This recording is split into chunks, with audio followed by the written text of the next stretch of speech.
Dear children, let me continue with that last session. We see some various examples.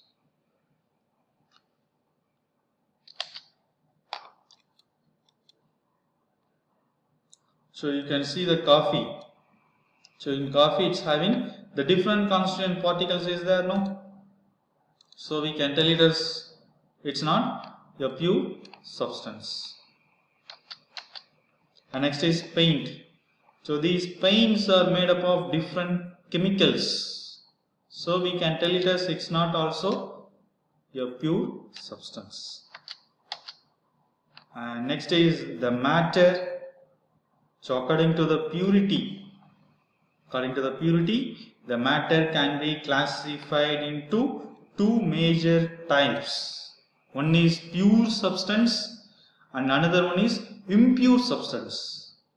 The impure substance is also we can tell it as mixtures. So what are the classifications? We can see now. The matter can be classified into two major types. One is pure substance and impure substance. The impure substance is also known as mixtures. Let me see the examples for pure substance and impure substance. First we will see the examples of pure substance.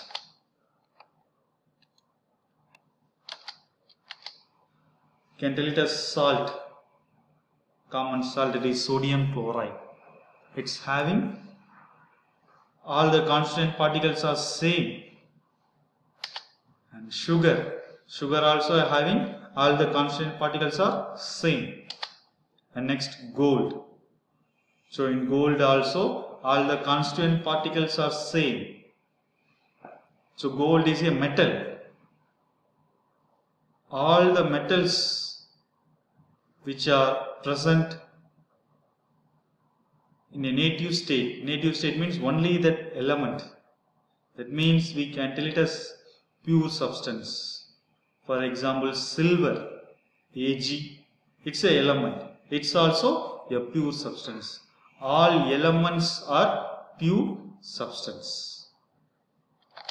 And next, distilled water. So in distilled water, no ions are there. So we can tell it as it's a pure substance. But drinking water, so in the drinking water there are ions will present. So we can tell it as drinking water is not a pure substance. But distilled water is a pure substance. Next, for example, for impure substance, salt plus water. So here different constituent particles are there now. So we can tell it as these as a impure substance. And next is regular drinking water. So in drinking water there are ions are there. So we can tell it as it's not a pure substance. It is a impure substance. And soft drinks. So in soft drinks, the carbon dioxide is there and water is there and some flavors are there. So we can tell it as the soft drinks are not pure substance. It is a impure substance.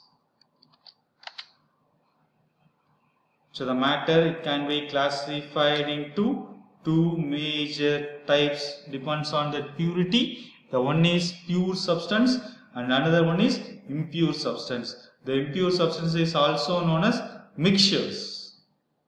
And further,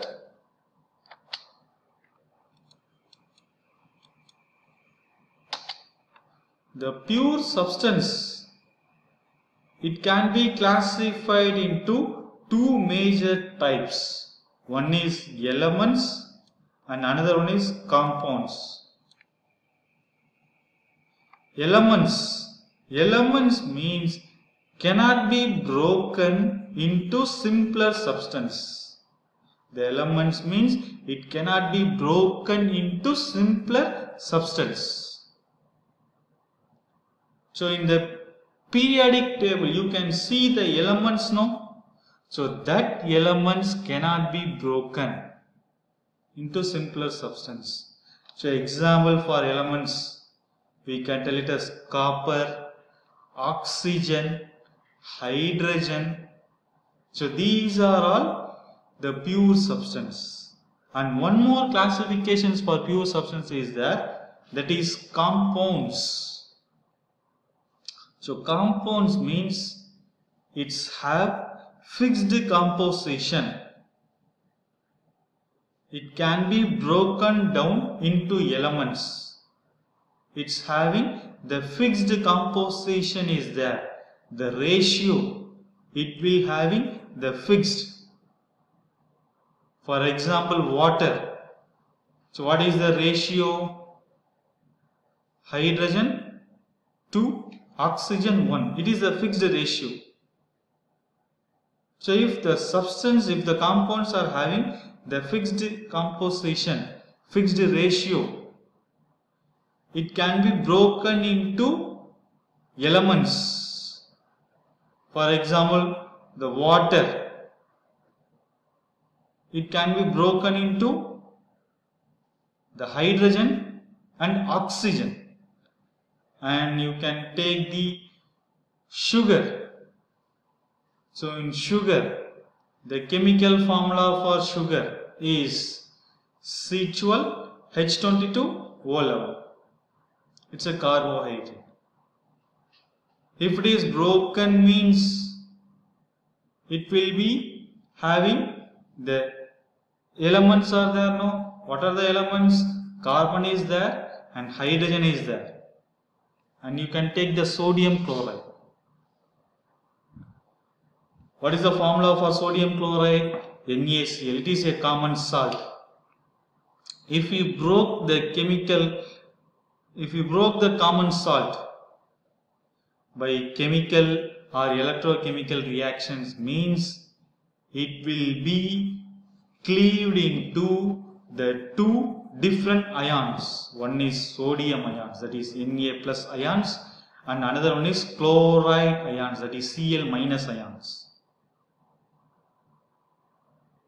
So these are all the examples of compounds. So compounds means it's having the fixed position, but it can be broken into elements by chemical or electrochemical methods.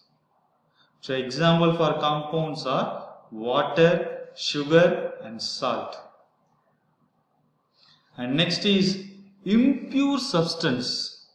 The impure substance can be classified into two major types. One is homogeneous and another one is heterogeneous. The term homo means same.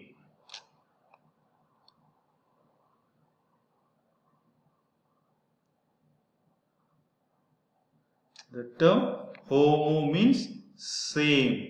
The term hetero means different.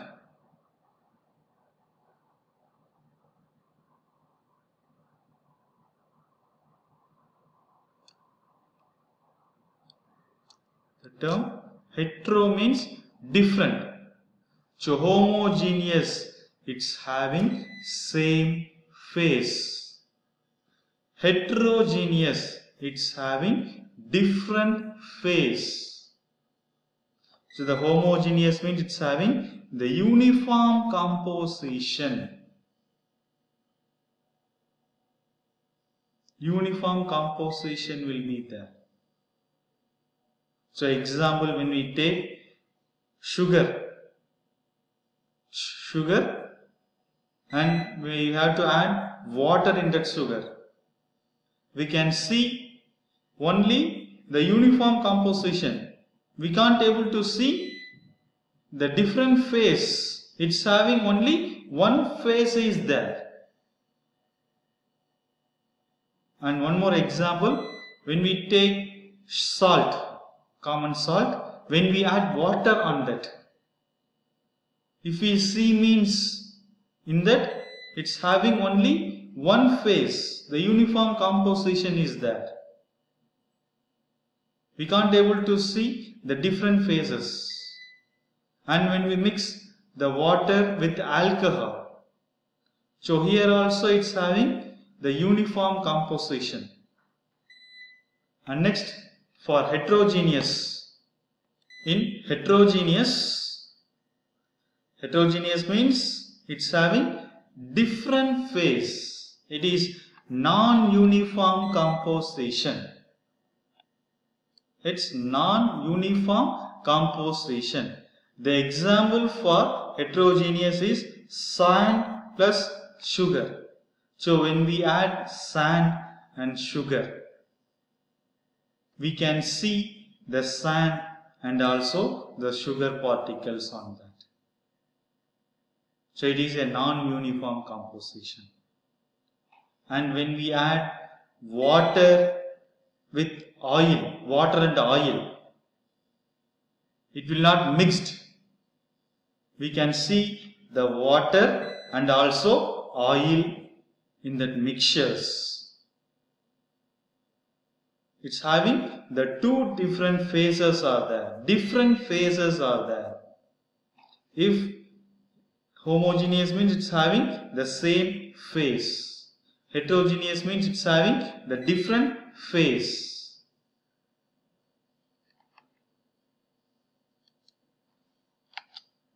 And next, elements. The elements means it is a pure substance that cannot be split into two or more simpler substance. That is known as elements.